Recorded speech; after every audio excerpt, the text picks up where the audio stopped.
বিসমিল্লাহির রহমানির রহিম।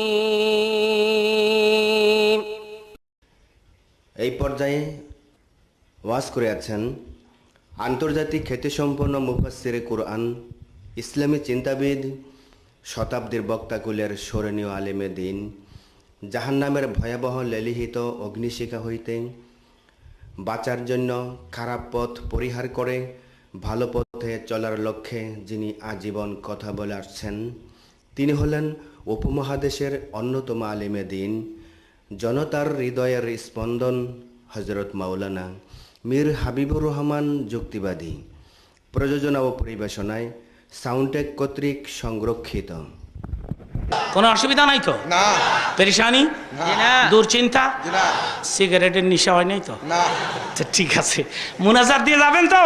ইনশাআল্লাহ। কালকে নাকি বক্তা ভালো ওয়াজ শোনাতে পারে নাই, লোকেরা কমপ্লেন দিল যে হুজুর কালকে এমন এক বক্তা আসছে যে আমরা তার ওয়াজ শুনে সন্তুষ্ট হতে পারি নাই, সুতরাং আজকে আপনি আধা ঘন্টা সময় বাড়াই দিবেন।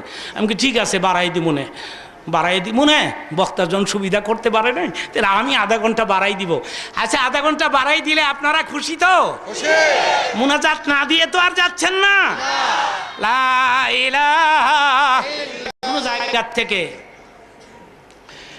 আমার উম্মত নরনারী আমার নামে একবার দুরূদ শরীফ পাঠ করে, নবীজি বলেছেন সেকেন্ডের মধ্যে, আমি আবার বলছি 1 সেকেন্ডে দুরুদের আওয়াজ ফেরেশতার মাধ্যমে আল্লাহ তাবারক ওয়া তাআলা মদিনার রওজায় আমার কানের গোড়ায় পৌঁছে দেয়।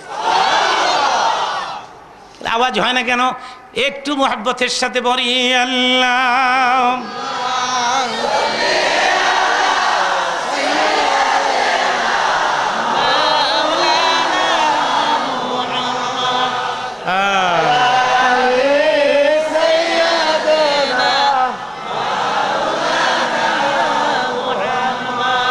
আল্লাহুম্মা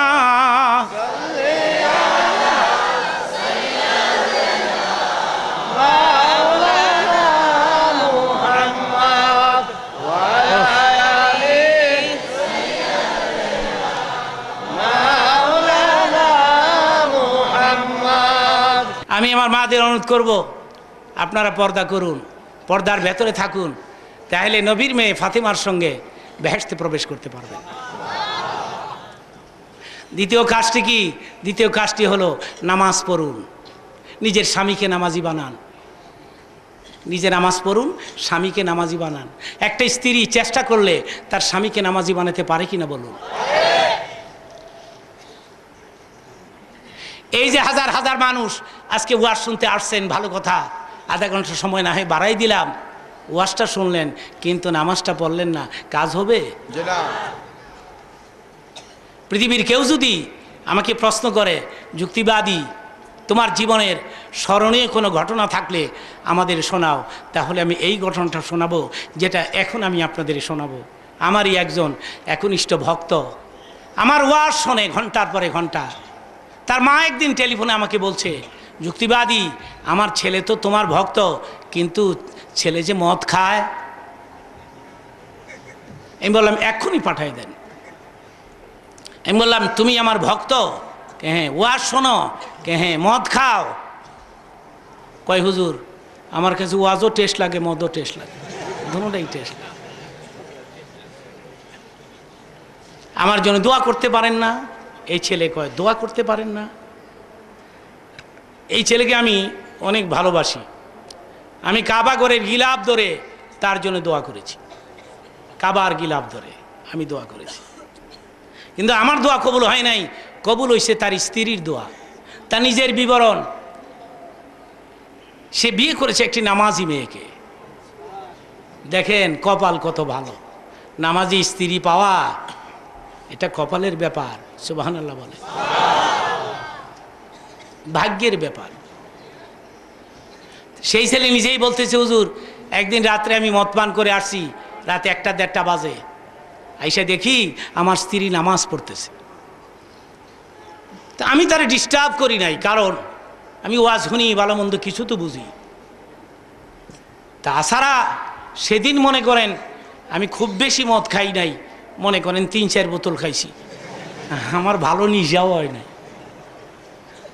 এবার আপনারা বলেন তারাবো এলাকার ভাইরা, মদ হালাল না হারাম?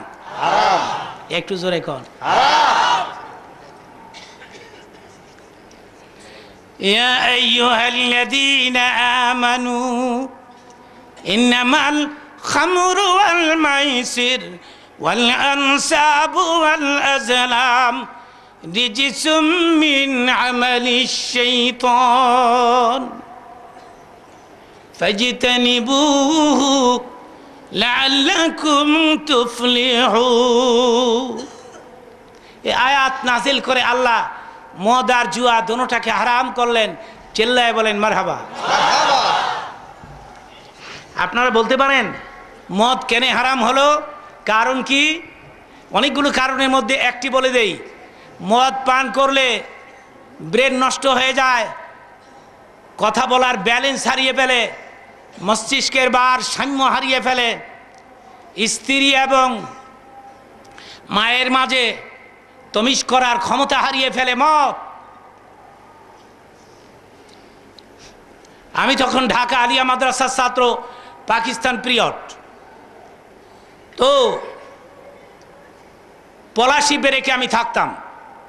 ইডেন গার্লস কলেজের পাশে এক হিন্দু মদ খাইতো। মদ খাই আইসে, রাত বাজে তখন 12টা 1টা। বাড়িতে এসে চিল্লায় ডাকতেছে, মা মা মা। ঘর থেকে বের হয়ে বলছে, কি হয়েছে? বউ কই? বউ? হ্যাঁ, বউ কোথায়? মায়ের জিগায়। মাকে, বউ তো ঘরেই আছে। না, তুই বউ। জোরে কোন নাউজুবিল্লাহ। সেই জন্য ইসলাম এসে মদকে হারাম করেছে।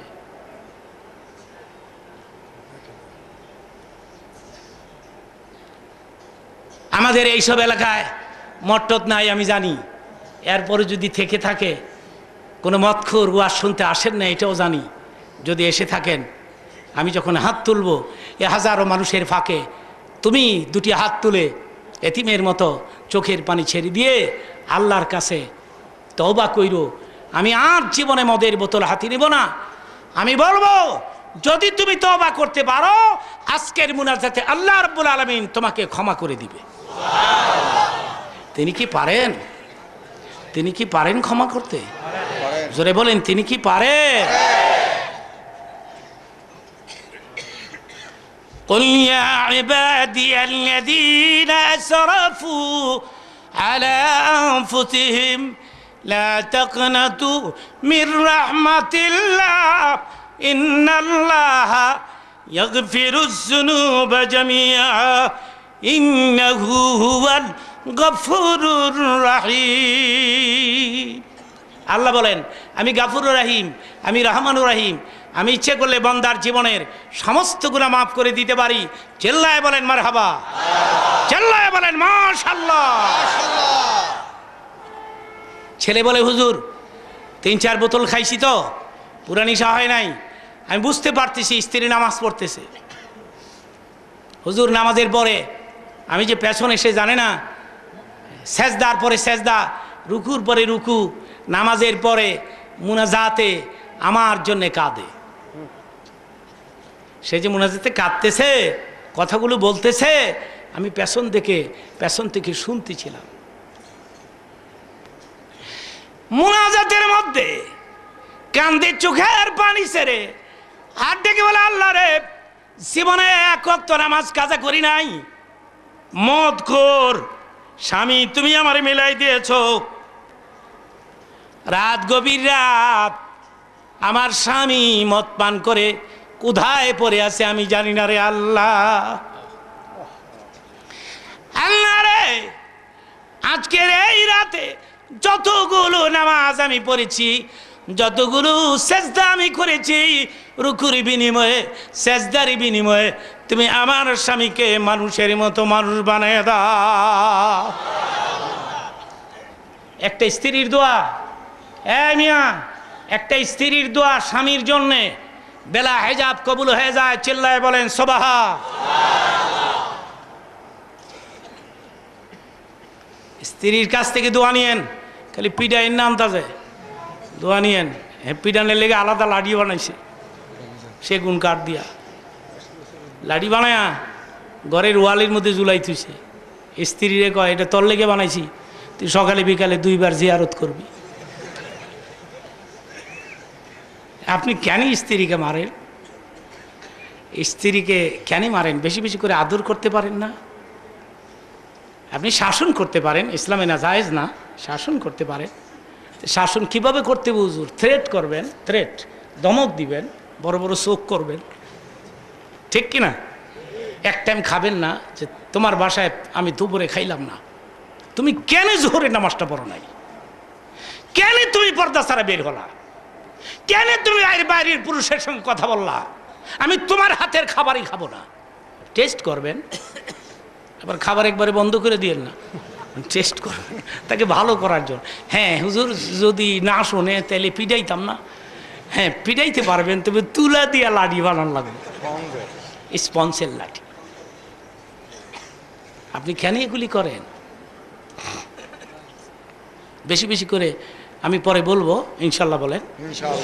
আমি আসতেছি মহিলাদের কথা বোঝাতে গিয়ে আমি 5-10 মিনিট পরে আসতেছি, আমি আমার আলোচনায় ফিরে আসতেছি ইনশাল্লাহ। তো আমি যে কথা বলতেছিলাম যে স্ত্রী যে দোয়া করতেছে সে বুঝতে পেরেছে, পেছন দিক থেকে বুঝতে পেরেছে। ডাক দিয়ে আল্লাহ রে, আল্লাহ রে, আমি এখন কি করব? না স্বামীর অন্তরে দুঃখ দিতে পারি, না স্বামীর ঘর ছেড়ে চলে যেতে পারি। এখন আমি কি করি রে আমার আল্লাহ? আল্লাহ গো, আজকের এই রাতে যতগুলো রুকু সেজদা করলাম, এই রুকুর বিনিময়ে, সেজদার বিনিময়ে তুমি আমার স্বামীকে মানুষের মতো মানুষ বানিয়ে দাও। দোয়া কবুল হয়ে গেছে। কেমনি কবুল হয়েছে শোনেন। হুজুর মুনাজাতের পরে পেছনের দিকে নজর করে দেখে আমি নজর করে দেখি গাল বেয়ে বেয়ে পানির ফোঁটাগুলো ঝরে ঝরে পড়তেছে, সে যে কাঁদছে, এটা আমি বুঝতে পেরেছি। আমি বললাম, বিবিরা, গভীর রাত, এ বাড়ির সব মানুষ ঘুমায়, তুই ঘুমাস না, তুই আমার জন্যে নামাজের পরে নামাজ, রুকুর পরে রুকু, সেজদার পরে সেজদা, নামাজের পরে রে বিবি 2 হাত উত্তোলন করে আমার জন্য চোখের পানি সেরে সেরে তুই কাঁদলি, আল্লাহ পাকের দরবারে মোনাজাত করলি।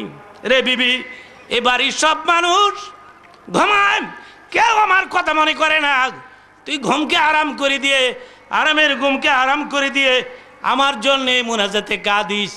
বিবি রে, আয় আয় আমার কিনারায়, আমি কথা দিলাম জীবনে কোনোদিন মদের বোতল আর হাতে নেব না।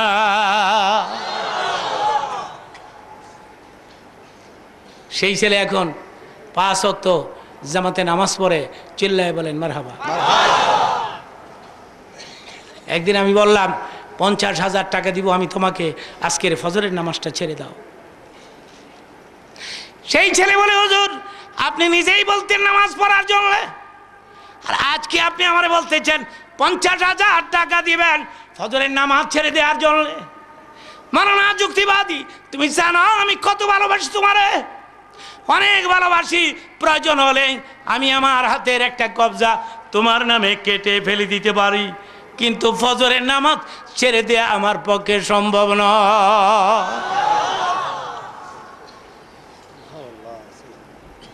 এই জন্যে আমি মহিলাদেরকে অনুরোধ করব, নিজেরা তো নামাজ পড়বেনি, স্বামীকে নামাজি বানান। ফজরের আজান হয়ে গেলে এই কনকনে শীতের রাত, আস্তে আস্তে ঠান্ডা পড়তেছে, ফজরের আজান হয়ে গেলে আপনি স্বামীকে জাগাবেন, ঘুম থেকে জাগায়া নিজের হাতে অজু বানাই দিবেন, বানিয়ে দিয়ে বলবেন, মসজিদ তো চোখের সামনে নাকের ডগায়, যাও মসজিদে যাও, তুমি মসজিদে যাও, আর আমি ঘরের ভিতরে নামাজের সেজদায় পড়ে যাই। মাঝে মধ্যে মহিলারা টেলিফোনে আমারে কয়, যুক্তিবাদী তোমার কথা মতো ফজরের আজানের পরে লেফের কোনার 2টা টান দিছিলাম, বড় বড় চোখ কইরা চায়, আর কয় আরেকটা টান দিবি কুরবানি করে মাছ। চিন্তা করেন অবস্থাটা কি হয়েছে। আমার ভাইয়েরাম, টেলিফোনে আমি মহিলার কথা রিপ্লাই দে এভাবে, আমি বলি আপনার কথা আমি বিশ্বাস করি না। আপনি সিরিয়াস হন নাই, আপনি সিরিয়াস হলে স্বামীরে মসজিদে পাঠাইতে পারতেন, ঠিক কিনা বলুন? আপনি সিরিয়াস হন নাই। 6-7টার মা ওইতারলেন স্বামীরে ভালোবাসা দিয়া, আর সেই ভালোবাসা দিয়া স্বামীরে মসজিদে পাঠাইতে পারলেন না। কয় হুজুর এটা অ্যানাদার সাবজেক্ট, আলাদা ব্যাপার। আসলে ডাকবে কে? দোনোটাই তো বেনামাজি। মনে করেন স্বামীও বিয়ে পাস, বউ বিয়ে পাস, বিয়ে ডবল বিয়ে, 2 বিয়ে হইয়া রয়েছে। এখন টেলিভিশনে ভরে গেছে গোটা দেশ, ঠিক কিনা বলুন? একেবারে রিক্সা চালায় বেটাও টিভি কিনছে, টিভি রিক্সা চালায় এও টিভি কিনছে, কয় নিউজ দেখা লাগে নিউজ। তারপরে টেলিভিশনে সপ্তাহে এই বাংলা ছবি দেওয়া হয় 2টা করে। তারপরে ওই ATN, channel I, NTV, Falna দলনা এগুলাই নিয়ে ইন্ডিয়ার বোম্বের নেকের ছবি, ইন্ডিয়ার বই। বাঙালিরা তো এখন বাংলাদেশি বই দেখে না, ইন্ডিয়াটা স্যার।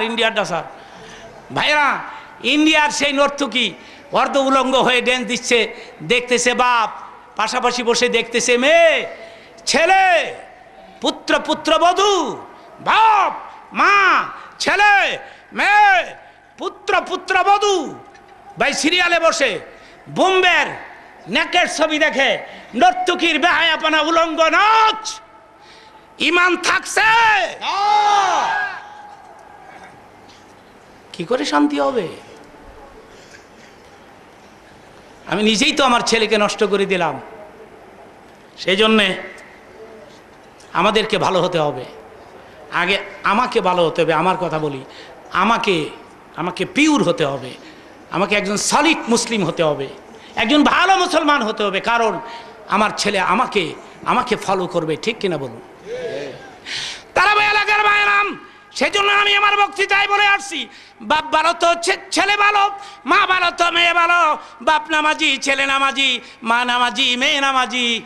যেমন বাপ তেমন ছেলে, যেমন মা তেমন মেয়ে। ভালো মায়ের সিরিয়াসলি ক্রাইসিস, ভালো পিতা পাওয়া যাচ্ছে না, ভালো মা পাওয়া যাচ্ছে না। আপনারা বলুন, আমি শুনি। যেই সমস্ত মা, ভালো করে বলবেন, যেই সমস্ত মা অর্ধ উলঙ্গ হয়ে, বেপর্দা হয়ে পথে ঘাটে চলাফেরা করে, এদের পেট থেকে আব্দুল কাদের জিলানীর আশা করা যায়? চিল্লায় বলেন যায়? ওদের পেট থেকে আশা করা যায় সন্ত্রাস, বোমাবাজ, সন্ত্রাস, চোর, বদমাশ, খুনি, ডাকাত, ঠিক কিনা বলে? ভালো মায়ের প্রয়োজন। আব্দুল কাদের জিলানী, হঠাৎ করে মনে হয়ে গেল 4-5 মিনিটে আপনাদের শোনাই, খুব দামি কথা। আব্দুল কাদের জিলানী রহমতুল্লাহ আলাই, ভাইরা, তিনার মা, তিনি তো আর যেমন তেমন মায়ের পেট থেকে আসেন নাই, যেমন তেমন মা। ভাইরা আমার, আব্দুল কাদের জিলানী রহমতুল্লাহ আলাই, তিনার মা, তিনার বাবা নদীর কিনার দিয়ে যাচ্ছেন, আবু সালে মুসা জঙ্গি। তো নদীর কিনার দিয়ে যাচ্ছেন, খিদা লাগছে, দারুণ খিদা। তো নজর করে দেখে একটা স্যাপ ফল, আনার ফল আসতেছে। তো ভাসমান নদীর পানির থেকে আনারটা তুলে তিনি খেয়ে ফেলেছেন। খাবারের পরে মনে মনে ভাবলেন, কার গাছের ফল খাইলাম, কেন খাইলাম? তো নদীর ধার দিয়ে হাঁটতে খুঁজতে গাছ পাইছে, গাছের মালিকেরাও পাইছে। তো জিজ্ঞাসা করছে, আপনার গাছ?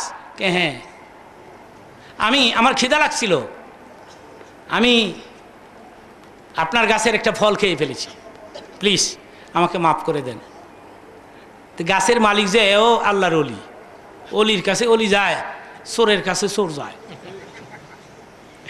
আমার ভাইরাম, গাছের মালিক বুঝতে পেরেছে, বুঝতে পেরেই বলে, কত বড় সাহস, আমার গাছের ফল আমার অনুমতি ছাড়া খেয়ে ফেলেছো, 12 বছর আমার গোলামি করা লাগবে।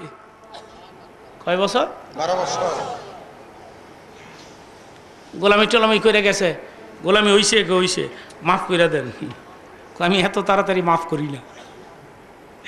আমার একটা মেয়ে আছে অন্ধ, পঙ্গু, বোবা, তারে বিয়ে করতে হবে। আব্দুল কাদেরের বাবাই কয়, একটা ফল খাইয়া 12 বছর গোলামি করলাম, ওখানে কানা বিয়া করুন লাগবে। যাগে এরপর তো মাফ করে দিব। বিয়া হয়ে গেল, চিল্লাই বলেন মারহাবা। বাসর রাত, স্ত্রী অপেক্ষা করতেছে। বাসর রাতে দরজা ধাক্কা দেয়, উকি মেরা দেয়, এক সুন্দরী বইয়ে রয়েছে, বড় বড় চোখ, দরজা বাড়িয়ে গেছে গা। সুবহানাল্লাহ কোন মিয়া, বাড়িয়ে গেছে গা। আমরা হইলে বাড়িতাম, কইতাম যেই বড় চোখ, কারণ ক্যারেক্টার লুজ হয়ে গেছে, আমাদের চরিত্র খারাপ হয়ে। যুবক ভাইয়েরা আমার, কেউ যদি জিনার থেকে বাঁচার চেষ্টা করেন, আল্লাহ রাব্বুল আলামিন বলেন, জিনা ব্যভিচার থেকে বাঁচার চেষ্টা করলে আমি আল্লাহ নিজে তাকে সাহায্য করি।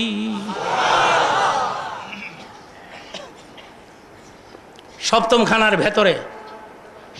খানার ভেতরে হযরত ইউসুফ এবং জুলেখা, 7টা গেট সূরা ইউসুফের মধ্যে আসছে।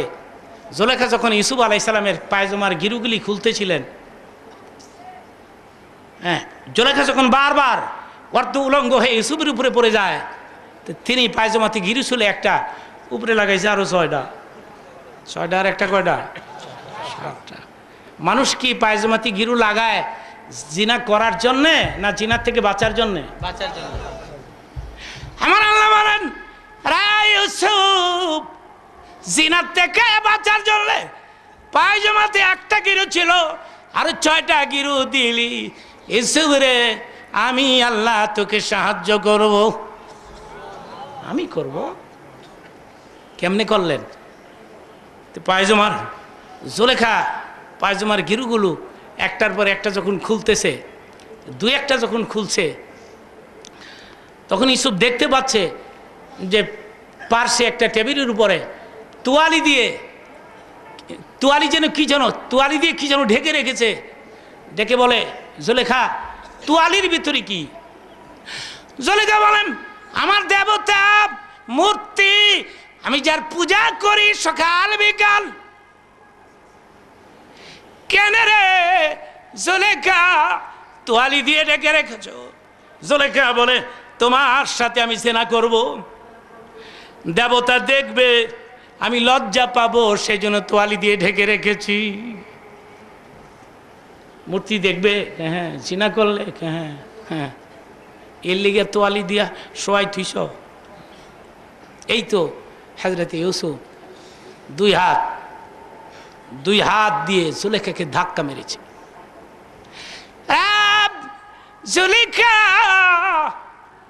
মূর্তি যদি দেখে তোর সাথে জানা করতে যে আমি, তাইলে আমাকে যিনি সৃষ্টি করেছেন, পৃথিবী যিনি সৃষ্টি করেছেন, যিনি সামিউম বাসীর, তিনি কি দেখবেন না রে জুলেখা আমি তোমার সঙ্গে জেনা করতেছি? কাবাস ধাক্কা দিয়ে তিনি, তাফসীরে জালালাইনের মধ্যে আসছে, পায়জামার গিরু যখন খুলতেছে একটার পরে একটা, তখন মুসাল্লাহু ইয়াকুবা, হঠাৎ করে তিনি দেখতে পাচ্ছেন হযরত ইয়াকুব নবী সেই রুমের ভিতরে পাশে দাঁড়িয়ে আছে। জোরে কোন মিয়া? পায়জামার গিরু যখন খুলতেছে একের পরে এক, হযরত ইয়াকুব নবী দাঁড়ায়া রুমের কিনারে দাঁড়ায় ডাক দিছে, ইউসুফ রে, তুই নবী হবি, তুই জিনা করতে পারিস না।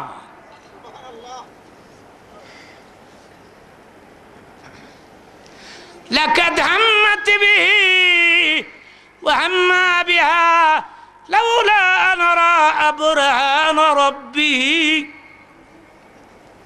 এই আয়াতের ব্যাখ্যায় এই কথাগুলো আসছে। তিনি এত জোরে দৌড় দিলেন, সপ্তম খানার 7টা গেট, হ্যাঁ, তিনি দৌড় দিলেন। ফাস্তাবাকাল বাবা, দরজা টার্গেট করে তিনি দৌড় দিলেন। আল্লাহ রাব্বুল আলামিন বললেন, জিবরাইল রে, আমার ইউসুফ জিনাত থেকে বাঁচার জন্যে গেট সোজা দৌড় দিয়েছে। গেটগুলো তো তালাবদ্ধ অবস্থায় বন্ধ করে রেখেছে জুলেখা। আমি তোকে 600 পাখা দিয়েছি, তুই একটা পাখা ইউজ করবি, তুই একটা পাখা ব্যবহার করবি।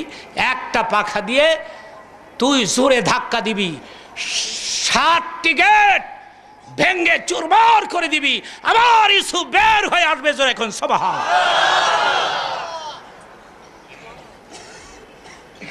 আল্লাহ বলেন, মানুষ যখন জিনাত থেকে বাঁচার জন্য চেষ্টা করে, আমি এভাবে মানুষকে হেল্প করি, এভাবে মানুষকে আমি সাহায্য করি।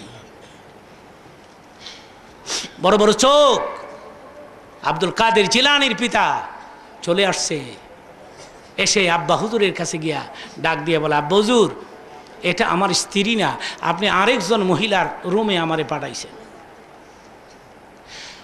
আপনি বলেছেন আমার বিবি অন্ধ হবে, পঙ্গু হবে, বোবা হবে।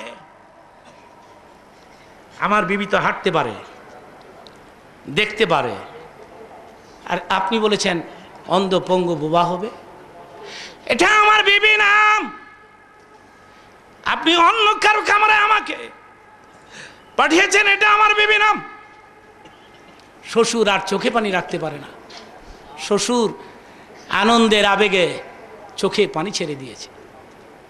তিনি রাগ দিয়ে বলেন, বাবাজি, এটাই তোমার বিবি? আমি বলেছি আমার বিবি অন্ধ,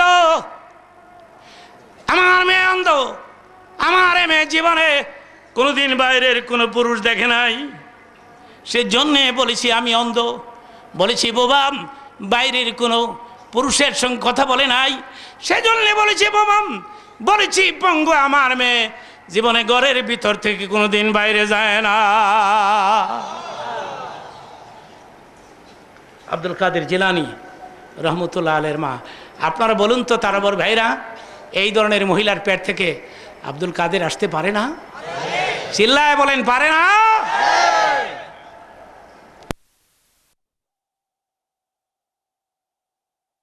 বেনারসি দেয়, আনারসি, বেনারসি, আনারসি, জর্জেট, পাকিস্তানি প্রিন্ট, ইন্ডিয়া ছাপা। আমার স্বামী বড় ভালো, সোনো দেয়, পাউডার দেয়, আলকাতরা দেয়। আমার স্বামী বড় ভালো, দিতে পারলে খুব তারিফ করে, আর না দিতে পারলে এক মুখের 42 মুখ বানায়। আর মানুষের ধারে ধারে ঘুরে আর কয়, হায় রে কপাল মন্দ, জামাই পাইছি। আমি আমার মা বোনদারে আল্লাহর হস্তে নসিহত করব, সুখের দিনে স্বামীর প্রশংসা করো, দুঃখের দিনেও যদি স্বামীর প্রশংসা করতে পারো, তাহলে আমি বলে গেলাম হযরত রহিমার সঙ্গে তোমাদের জান্নাত নসিব হয়ে যাবে। আমি কি 5 মিনিটে হযরত রহিমার কথাটা শোনাবো? আপনাদেরকে শোনাবো? তাহলে একটু জিকির করেন, লা ইলাহা ইল্লাল্লাহ, জোরে লা ইলাহা ইল্লাল্লাহ, লা ইলাহা ইল্লাল্লাহ, লা ইলাহা ইল্লাল্লাহ, লা ইলাহা ইল্লাল্লাহ, লা ইলাহা ইল্লাল্লাহ, লা ইলাহা ইল্লাল্লাহু মুহাম্মাদুর। একটু দুরূদ শরীফ পাঠ করি, মাঝখান থেকে কেউ না দাঁড়াই। কিছুক্ষণের মধ্যে আল্লাহ পাকের কাছে তওবা করে আমি আপনাদেরকে মুনাজাত করব। হাদিস শরীফের মধ্যে আসছে, মদত বেশি করে ধনী এর লেগা, গরিব হয়ে গেলে তোমার বুইলা ভালাইব। আল্লাহ বলে তাইলে একটু পরীক্ষা করি, একটু টেস্ট করি আইয়ুবকে। রোগ হইল কুষ্ঠ রোগ, প্রথম ছোট গোটা, এরপরে পোকা, এরপরে দুর্গন্ধ, মানুষ বের করে দিল, তিনি চলে গেলেন। 4টা বিবি, সব বিবিরে চলে গেছে, হযরত রহিমা যায় না। সুবহানাল্লাহ। আই উঠে কি বলে, রে রহিম, আমার কঠিন রোগ। একটা চমৎকার ঘটনা, নবীদের ঘটনা। রহিমা রে, সব বিবিরা চলে গেছে আমারে রেখে, আমার কুষ্ঠ রোগ, এই রোগ আমার মন কয় না জীবনে কোনো দিন ভালো হবে রে রহিমা। কেনে রে তুমি আমার পেছনে অযথা পরিশ্রম করো, কেনে রে রহিমা তুমি আমার সঙ্গে থাকবে? হযরত রহিমা বলেন, সুখের দিনে তোমার খেদমত করেছি, দুঃখের দিনে আমাকে তাড়িয়ে দিও না রে আয়ুব। সুবিধাবাদী না, সুখের দিনে স্বামীর প্রশংসা করবে, দুঃখের দিনে স্বামীর কলিজায় কষ্ট দিয়ে কথা বলবে, এ ধরনের নয়। ইমাম তাহলে আমার কথা রাখতে পারবে? বলুন। রে আমার গায়ের পোকাগুলো আমার গা থেকে যখন জমিনে পড়ে যাবে, মাটিতে পড়ে যাবে, পোকাগুলো ধরে ধরে রে রহিমা পুনরায় আমার গায়ের মধ্যে বসাই দিবে। পোকা পড়ে গেলে এই পোকা আমার গায়ে বসাই দিবে, পারবে? পারবো। পাহাড়ের গর্তের ভিতরে আয়ুব কিনে থাকে, রহিমা সারাদিন মানুষের দ্বারে দ্বারে ঘুরে কাজ করে স্বামীর পানাহারের আয়োজন করে। ওনার জীবনীতে আসছে, একদিন ঘুরেছে সারাদিন, কোনো কাজ পায় না। এক মহিলার বাড়িতে গিয়ে বলে, বোন আমার স্বামী কঠিন রোগ, অসুস্থ, আমার স্বামীকে কিছু খাবার দিলে আমি কালকে কাজ করে শোধরাই দিব। আজকে তো বিকাল হয়ে যাচ্ছে, সূর্য স্তমিত হতে যাচ্ছে। যার কাছে বলা হলো দুষ্ট প্রকৃতির মহিলা, দেখে বলে, তোমার নাম কি? রহিমা। রহিমা রে, তোমার মাথার ক্যাশগুলো লম্বা, এই ক্যাশগুলো যদি কেটে আমারে দাও, তোমার স্বামীকে আমি আহার দিয়ে দিব, বিনিময়ে আমি কিচ্ছু নেব না রে রহিমা। হযরত রহিমা বলে, বোন আমার স্বামীর কঠিন রোগ, মজবুত শক্ত কোনো জিনিস স্পর্শ করতে পারে না। আমার স্বামী শক্ত জিনিস ধরতে পারে না। স্ত্রী হলে তো এ ধরনেরই হওয়া উচিত, ঠিক কিনা বলবো? আমার স্বামী কঠিন ব্যাধি, কুষ্ঠরোগ, গোটা শরীরটা পচে গেছে, দুর্গন্ধ, শক্ত কোনো জিনিস স্পর্শ করতে পারে না। আমার স্বামী শোয়ার থেকে বসতে চায়, আমি আমার মাথার নরম ক্যাশগুলো খুলে তার সামনে দিলে আমার ক্যাশের মধ্যে ধরে বসে দাঁড়ায়। অন্য কিছু চাও, মাথার ক্যাশ দেওয়া সম্ভব নয়। এই ঘটনাটা ঘটছে তো, সুবহানাল্লাহ।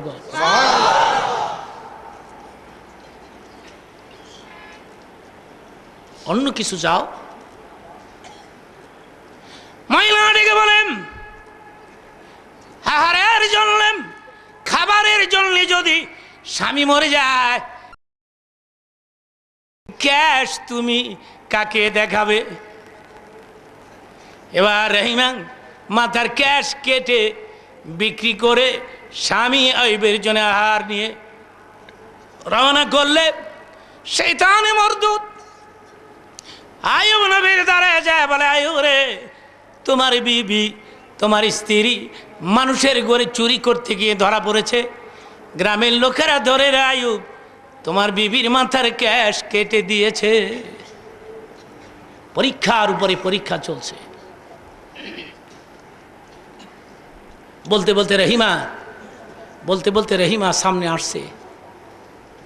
আইয়ুব নবী বলছে, রহিমা, ক্যাশগুলো, চুলগুলো একটু ছেড়ে দাও, আমি বসবো।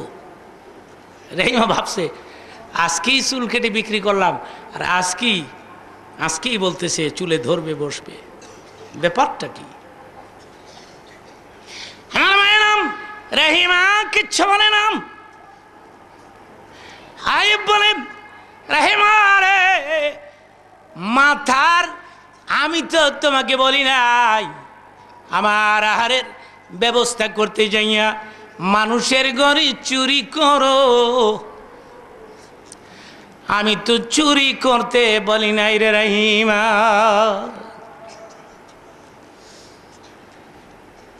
তুমি চুরি করলা আমার জন্যে, গ্রামের লোকেরা মাথার ক্যাশটা কেটে দিল, আর তুমি ক্যাশ বের করে দিতে পারতেছ না আমাকে। আমি বলেছিলাম চুরি করতে, চুরি করে আমার খাবারের আয়োজন করতে হবে।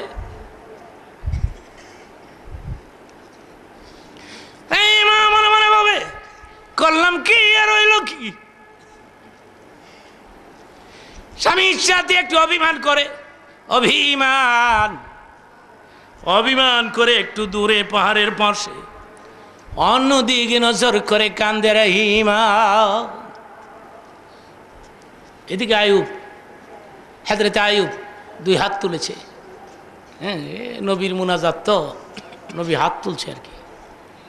আমার মায়েরাম 2 হাত উত্তোলন করে হযরত আয়ুব চোখের পানি সেরে সেরে কান্দে, ডেকে বলে আল্লাহ গো, 18 বছর হয়ে গেল কঠিন বেদি দিয়ে তুমি আমাকে কষ্টের পরে কষ্ট দিচ্ছ। কই গো আমার আল্লাহ, আমি তো তোমার জিকির ভুলে যাই নাই। আল্লাহ রে, আর কত কষ্ট পাবো আমি? আমার আদরের রহিমা আমার পানারের জন্য মানুষের ঘরে চুরি করে ধরা পড়েছে, আমার এইমার মাথার ক্যাশগুলো কেটে কেটে রেখে দিয়েছে। আল্লাহ গো, আর কত পরীক্ষা করবে তুমি আমাকে? আল্লাহ বলেন, জিবরাইল রে, আমার আয়ুব মুনাজাতের মধ্যে কান্দে। এটি কত হৃদয় ভিতর ঘটনা। জিবরাইল রে, আমার আয়ুব যে কান্দে। জিবরাইল রে, আমার আয়ুবকে গিয়ে বল কেন কান্দে রে আমার নবী।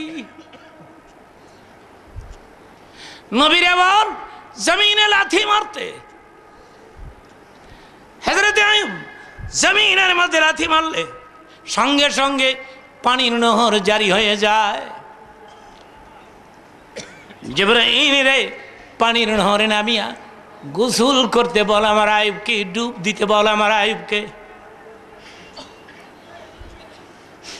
আমার মায়ারাম পানির ক্যানেলে, পানির নহর এবং খালের মধ্যে নামিয়া তিনি ডুব দিলে, ডুব দিয়া উঠার সঙ্গে সঙ্গে নজর করে দেখে না আয়ুব আগের মতো সুস্থ হয়ে যা, ভালো হয়ে গেছে আয়ুব। এখন পাহাড়ের আড়ালে একটু খেয়াল করবেন, পাহাড়ের আড়ালে আয়ুব রহিমাকে টেস্ট করার জন্য পাহাড়ের আড়ালে চলে গেছে। এদিকে রহিমা মনে মনে ভাবছে স্বামীর সঙ্গে অভিমান করা, রাগ করা তো এটাও তো উচিত না। আমি রাগ করে অভিমান করে অন্যদিকে নজর করে আসি, এ ফাঁকি যদি আমার আয়ুব মরে যায়, আমার আয়ুব যদি মরিয়া যায়, আমি কার কাছে ক্ষমা নিব? পেছনের দিকে নজর করে দেখি বিছানা খালি, আয়ুব নাই আয়ুব। এখন রহিমের অবস্থাটা কি আমি ভাষায় প্রকাশ করতে পারতেছি না, তবে কিতাবে যেমন আসছে আমি তেমনই আপনাদেরকে শোনাচ্ছি। ডানে বামে নজর করে, সামনে পেছনে, ডানে বামে নিচে উপরে নজর করে, তালাশ করে পায় না আয়ুব। এবার 2 হাত তুলতে তুলতে মাথার উপরে তুলে চোখের পানি ছেড়ে ছেড়ে কান্দে, ডেকে বলে আল্লাহ গো, আল্লাহ গো, 18 বছর আমি আয়ুবের সেবা করেছি।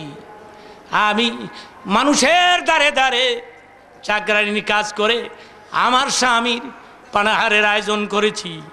আল্লাহ রে, আমার আয়ুবের গা থেকে পোকাগুলো যখন ঝরে ঝরে পড়ে যেত মাটিতে, আমি ধরে ধরে বসাই দিতাম। আমার স্বামীর গায়ে যখন চুনকালি হতো, আমি আমার জিহ্বা দিয়ে গা শরীর চুলকাই দিতাম। জিহ্বা দিয়া রে আমি আইবের গা চুলকাই দিতাম। কত পোকা, আমার মুখের ভেতর দিয়ে এই পেটে গেছে, আমি হজম করেছি। পৃথিবীর কোনো নারী পারে নাই। আমি হজম করেছি, পোকা খেয়ে ফেলেছি। ওরে আমি আইবের আহারের ম্যানেজ করেছি।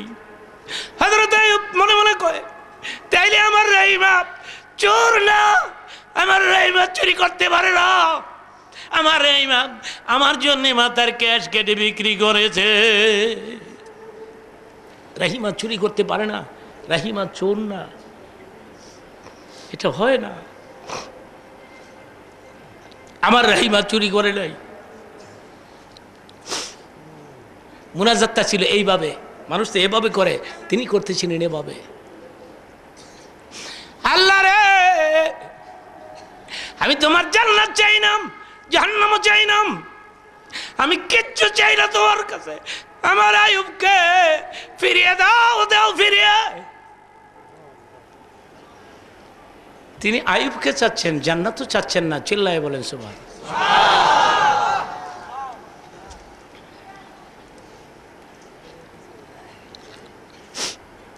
আল্লাহ বলেন, আইয়ুব রে খবরদার, রহিমাকে জীবনে কোনোদিন কষ্ট দিও না। হযরত আইয়ুব পাহাড়ের আড়াল থেকে বের হয়ে রহিমার সামনে দাঁড়ায় বলে, রহিমা গো, ভালো করে নজর করে দেখো, আমি তোমার আইয়ুব। সেই জন্যে আমি আর মাদেরকে অনুরোধ করে গেলাম, আপনারা সুখের দিনে স্বামীর সেবা করবেন, দুঃখের দিনও যদি করতে পারেন তাহলে হযরত রহিমার সঙ্গে আপনাদের জান্নাত নসিব। কোনো কথা নাই, চিল্লায় বলেন মারহাবা। দেশের পরিস্থিতি ভালো না, খুব খারাপ। যে কোনো সময় মারাত্মক একটা অ্যাক্সিডেন্ট ঘটতে পারে। এই দেশের আকাশের ঈশান কোণে কালো মেঘ জমেছে, পরিস্থিতি খুব খারাপ। যুবক ভাইয়েরাম, দুদিন ব্যাপী বিশাল সম্মেলন, এটা ধরে রাখবে। মারহাবা বলে, এটা ধরে রাখবে। যুবকদের বলছি, এই প্রোগ্রামটা ধরে রাখবে। আমি যদি নাও আসি, আমি চেষ্টা করব, আমি যদি নাও আসি, হক্কানি উলামায়ে কেরাম, হক্কানি উলামায়ে কেরাম, যারা স্কলার, যারা শিক্ষিত ব্যক্তিত্ব, যারা কোরআন হাদিস বুঝে, এই ধরনের আলেমদেরকে দাওয়াত করে নিয়ে আসবেন। চিল্লায় বলেন মারহাবা।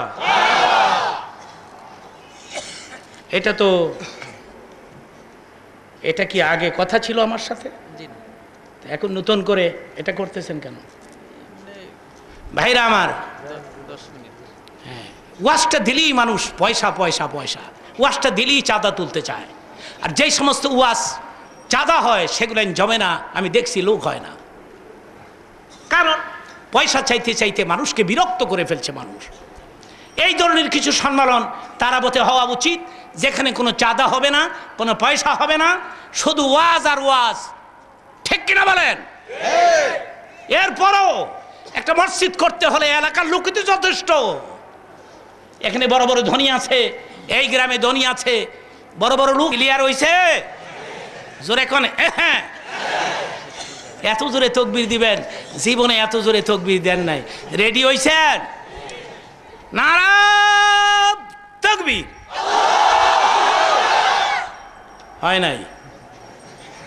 আমি যেমনটা চাই তেমনটা হচ্ছে না। আরো জোরে নারা তাকবীর।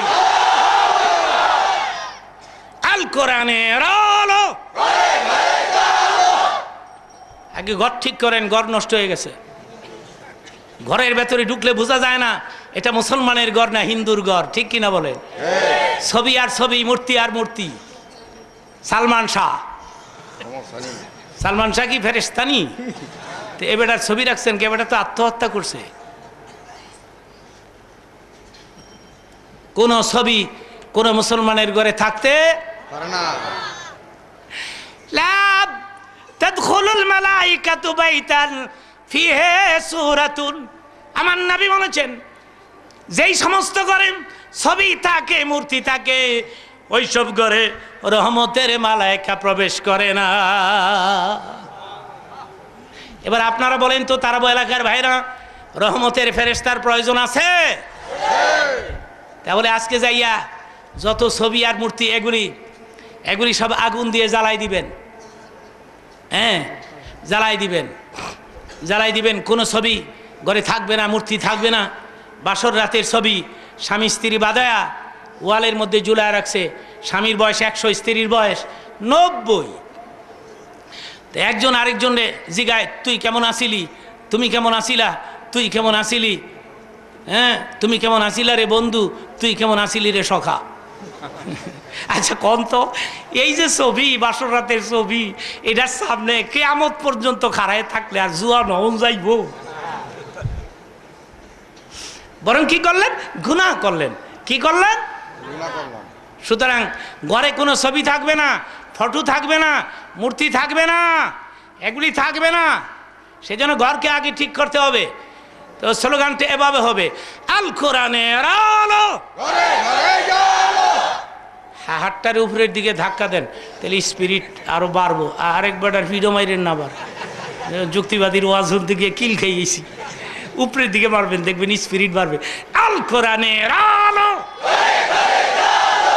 কেমন লাগে? আচ্ছা, এই তকবির দিয়ে ঘর থেকে বের হয়ে গেলে হিন্দু মিন্দু কুলাইব? কাফের টাফের, মুর্শেক টুর্শেক, কাদিয়ানি ফাদিয়ানি সব নিস্তে নাবুদ হয়ে যাবে। চিল্লায় বলেন মারহাবা। যুবক ভাইরা, তোমাদের খাদমতে আমার আরজ থাকলো, এই প্রোগ্রাম ধরে রাখবে।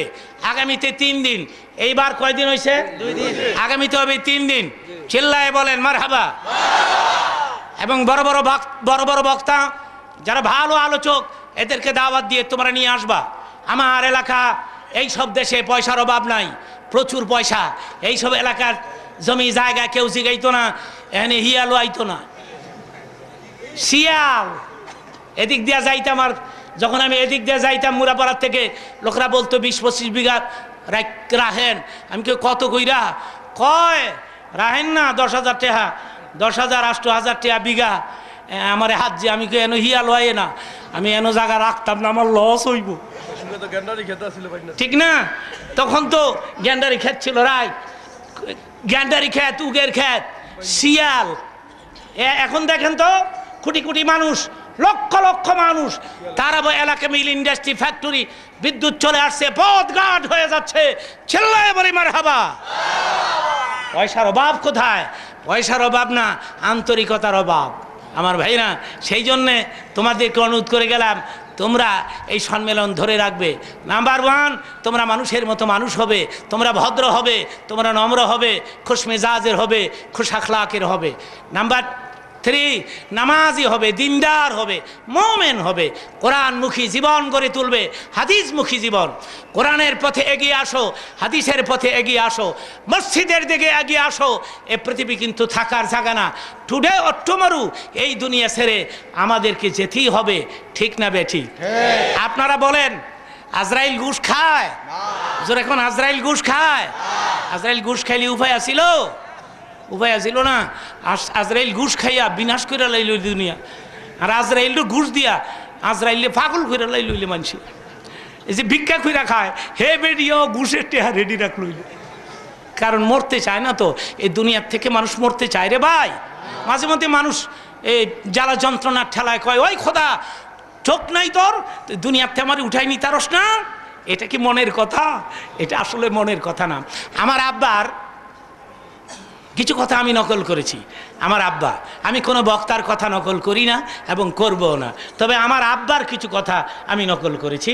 আমি 1 মিনিটে আমার আব্বার একটি চমৎকার কথা আপনাদেরকে শোনাচ্ছি। তিনি ওয়াজে একদিন বললেন, আমার ছেলে আসার কথা ছিল, আবু বকর সিদ্দিক আসার কথা ছিল, এখানে হ্যান্ডবিলে দেখছেন। কালকে হঠাৎ করে অসুস্থ হয়ে পড়েছে, আমাকে ডাক্তারের কাছে নিতে হয়েছে তাকে। তো হঠাৎ করে একটু পেটে ট্রাবলস দেখা দিয়েছে, আমি আবু বকরকে আনতে পারি নাই। আমার বড় ছেলে আবু বকর, সে হামদ এবং নাত গাওয়ার কথা ছিল, এখানে 10-15 মিনিট ওয়াজ করার কথা ছিল।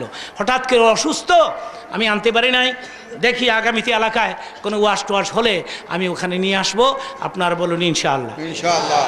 আমার আব্বা আমাকে সাথে করে ওয়াজে যাইতেন, আমি হামদ গাইতাম, নাত গাইতাম। তখন তো গলা ভালো ছিল, সেই গলা কি আর এখন আছে রে ভাই? 42 বছর ধরে চিল্লা চিল্লি করি, এটা কি তাহার কথা? লোয়াদা বানাইলেও তাহার কথা। এখনো আসল্লাহ দিলে আমি যে কথা বলতে পারি এটা একমাত্র আপনাদের দোয়ায়, হাজামিন ফজলে রাব্বি, এটা আমার আল্লাহর মেহেরবানি, ঠিক কিনা?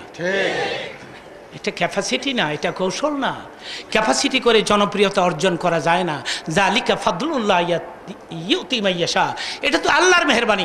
আল্লাহ যাকে দেয় ইজ্জত দেয়, জিল্লত দেয়, ঠিক কিনা বলেন? আল্লাহ যদি কেউরি উপরে উঠায়, আপনি কি ঠ্যাঙ্গ ধরে নামাই ধরবেন? আপনি ঠ্যাঙ্গ ধরলে আপনি সহ উঠে যাবেন। সুতরাং সমালোচনা করবেন না। তো ভাইরা আমার, তো আমার আব্বার একটা কথা আমি নোট করেছি, এক লোক পারে 2 মণ লইছে 4 মুন্না বস্তা, গার ভাঙ্গা মরতে লইছিল। তো বস্তা রাস্তার পাশে ফেলি দিয়ে ওই খোদা তোর চোখ নাই, দুনিয়াতে উড়াই নি দারস না? ঠিক আছে তুই বেন কানা হইস, আজরাইলও কানা হইছে। আজরাইল আবার এই জায়গা দিয়ে তারা বজাইতে লইছিল। আজরাইলকে আমার খোঁজে কি লেগে টেস্ট করি, টাক দিয়ে বলে কিরে ভাই কাকে খোঁজম? আজরাইলকে। আমি তো আজরাইল। শুয়া পড়ো, শুয়া পড়ো। হ্যাঁ কয় রাহেন আন্তাজে হতায়। কয় কি হইছে? কয় কি লেগে খোঁজদাছি জিগাই লইবেন তো? কি লেগে বস্তাটা তুলে দিবেন। আপনারা বলেন আসলে কি মানুষ মরতে চায়? মরতে চায় না, এটা এমনিই কয়। কিন্তু মরতে হবে কিনা একদিন বলেন? মরণ থেকে যতই পালাও মরণ তোমায় লয় বেগিরি, যদিও সুদূর আকাশ পরে লুকাও সে থাই লাগিয়ে সিঁড়ি। আপনার সুস্থ থাকুন এবং ভালো থাকুন, আমার জন্য দোয়া করেন। মসজিদের কথা বলা হয়েছে, এখানে নাকি একটা মসজিদ আছে, তো সেখানে আমি 5 মিনিট। আল্লাহ গো, 2 দিন ব্যাপী ইসলামী সম্মেলন শেষ হয়ে গেল। বিশাল প্রোগ্রাম, হাজার হাজার নরনারী চারদিক থেকে পাগলের মতো ছুটে আসছে ঘন্টার পরে ঘন্টা। একটা লোক এখান থেকে সরে নাই, নড়ে নাই, আউট হয়ে যায় নাই। এরা বসে আছে, শব্দ হয় নাই, কোনো আওয়াজ হয় নাই। আল্লাহ গম, হাজি গাজি, বহু মসজিদের ইমাম, মাদ্রাসার তালিবুল আলেম, এদেরকে নিয়ে তোমার দরবারে এতিমের মতো হাত বিছাইলাম। তুমি মেহেরবানি করে আমাদেরকে ক্ষমা করে দাও। তুমি ক্ষমা না করলে কে করবে? তুমি মাপ না দিলে কে মাপ দিবে? বহু গুনাহ করে ফেলেছি, গুনার পরিমাণ বেশি, নেকের পরিমাণ কম। গুনার দিকে তাকাইলে জাহান্নাম ছাড়া কিছু দেখি না, নেকের দিকে তাকাইলে রে তার দ্বারা জান্নাতের কামনা কোনোদিন করতে পারি না। কিয়ামতের দিন, মুসিবতের দিন আমাদের গলায় আগুনের বেরি লাগায় না, দুজুকের মধ্যে মুদেরে ফেলে দিও না। আল্লাহ তাআলা এই প্রোগ্রামে যারা পয়সা দিয়েছে, পোস্টারিং, মাইকিং, বারবার আমাদের সঙ্গে যোগাযোগ, এগুলি এখন কবুল করো। এই গ্রাম আমি তোমার কাছে রেখে গেলাম, তুমি দেখে রাখবে জীবনভর। এই গ্রাম থেকে যারা আজ চিরকাঙ্গাল হয়ে ঘোর অন্ধকার কবরে পড়ে আছে, ঈদের মতো খুশি, এরা খুশি এজন্যে আমাদের ছেলেরা কোরআনের মেলা জমাইছে, হাদিসের মেলা জমাইছে, হাজার হাজার মানুষ নিয়ে। মাওলানা যখন দোয়া করবে আল্লাহ রাব্বুল আলামিন আমাদের কবরের আযাব মাফ করে দেবে। ঈদের মতো খুশি। আল্লাহ গো, আমি জানি না এখানে কোন মানুষটি তোমার সবচেয়ে বেশি প্রিয়। নিশ্চিত তোমার প্রিয় বান্দা আছে এখানে। জীবনে বহু মুনাজাত করেছি, কোন মুনাজাত কবুল হয়েছে জানি না। আজকের এই মুনাজাত ফিরত দিও না। আল্লাহ গো, আমাদের হায়াতকে লম্বা করে দাও, পেরেশানি দূর করে দাও, দুশ্মনীর দুশ্মনী বন্ধ করে দাও, রিজিকের অভাব দিও না, যদি দেও রে আল্লাহ কি খাইয়ে তোমার গোলামি করব। আগামীতে এই সম্মেলন বিশাল আকারে আবার কবুল করো। আমার মা বোনেরা যারা হাত তুলেছে ফাতিমাতুজ জোহরার চরিত্র দিয়ে দাও। আর একটা কথা বলে বিদায় হয়ে যায়, এখানে অনেক লোক আছে এদের মা নাই বাপ নাই, কত মানুষ মা গো মা বলে ডাকে, বাবা বাবা বলে ডাকে, আমরা অনেকেই মা বাপ ডাকতে কি চিরবঞ্চিত হয়ে পড়েছি। জনম দুঃখিনী মা, মা নাই গৃহে যার, সংসার অরণ্যতার, দেখিলে মায়ের মুখ মুছে যায় সব দূর। 10 মাস 10 দিন বোঝা বইছে, মায়ের কলিজার মধ্যে লাথি মেরে এই দুনিয়াতে আসছে।